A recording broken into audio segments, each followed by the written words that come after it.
All right, let's get right into it. We all knew Iran wouldn't just sit back after the recent attacks, but this is a massive move. As of last night, Iran's Revolutionary Guards have officially shut down the Strait of Hormuz. That's the world's single most important oil choke point, and you can bet global markets are already in a total tailspin. But here's the crazy part. While the rest of the world is scrambling and oil prices start to go vertical, this whole crisis is actually shaping up to be a massive silent jackpot for two countries, India and Russia. So, how on earth is that possible? Well, let's break it down. Okay, to really get why this is a jackpot for them, you first have to understand just how huge of a deal this crisis is for everyone else. And it all comes down to one tiny strip of water, the Strait of Hormuz. Geographically, it's pretty simple. It is the only way for ships to get from the Persian Gulf out to the open ocean. That's it. Which means, strategically, it's basically the jugular vein of the world's energy supply. Every single major producer in the Gulf absolutely depends on it. And the amount of oil we're talking about is just staggering. Think about this number, 20%. A full fifth of all the oil the entire world consumes every single day has to squeeze through that one tiny strait. And right now, it's completely blocked. Let's put that in actual barrels. We're talking somewhere between 17 and 20 million barrels of oil every single day. This isn't just, a minor disruption. This is a sudden, massive shock to the entire global system. And just look at who's getting cut off here.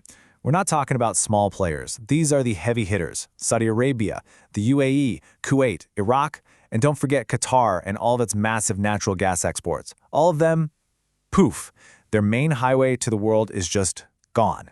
So with the strait slammed shut, the whole world is basically staring down the barrel of a huge supply crisis. But for one country in particular, India, this isn't just a problem. It's a potential catastrophe.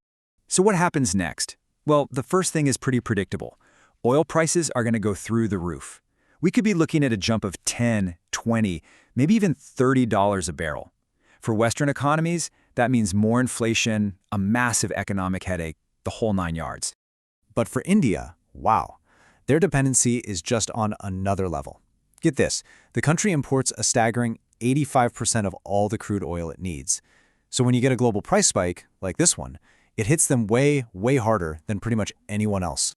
And believe it or not, it gets even more complicated.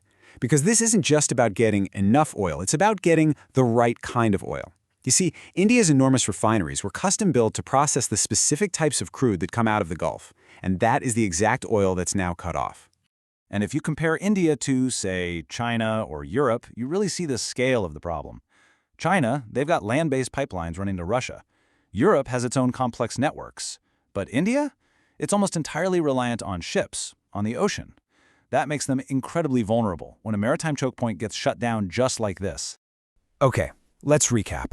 An 85% import dependency, refineries that need a specific oil they can no longer get, and a total reliance on sea routes that are now blocked. I mean, it sounds absolutely dire, right?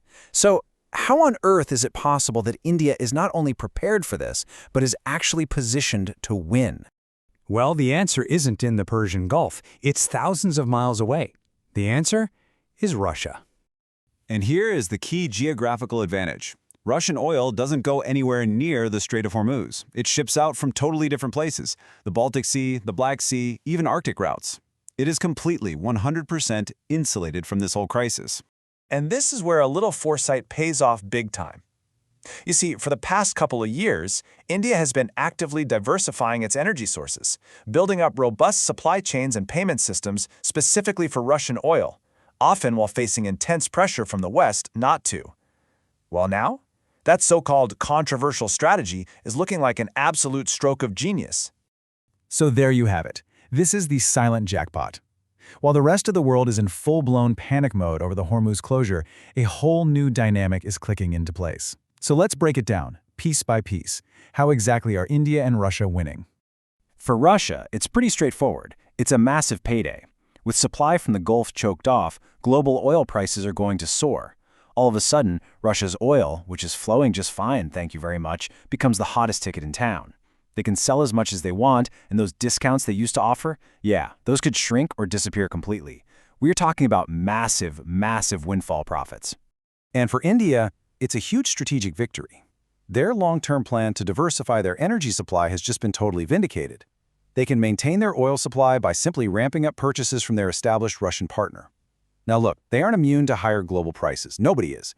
But, and this is the crucial part, they secure the physical supply of oil. That keeps their refineries running and protects their economy from the kind of catastrophic shock that could bring other nations to their knees. But you know, this is about so much more than oil barrels and dollar signs. What we are really witnessing here is a dramatic shift in global power. Years and years of policy and pressure are being completely upended in a matter of days. And the irony here is just perfect. For years, the U.S. has been trying to pressure India to stop buying Russian oil.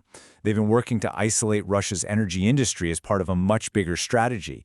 And this one crisis, it has made all of that leverage, all that pressure, completely and totally obsolete. I mean, just look at this timeline. The U.S. tried tariffs, that got shot down in court. They applied diplomatic pressure, which caused a tiny dip in January, but then imports bounced right back the very next month. And now, with Hormuz closed, Russian oil isn't just a good option for India, it is a strategic necessity. So all those attempts to isolate Russian oil have not only failed, this crisis has actually made it more indispensable than ever. So as this whole thing unfolds, it really forces us to ask a bigger question, doesn't it? The old energy map, the one centered on the Persian Gulf and its vulnerable choke points, is being violently redrawn right before our eyes. So in this new reality, where the world's most important shipping routes can be shut down overnight, who truly holds the power now?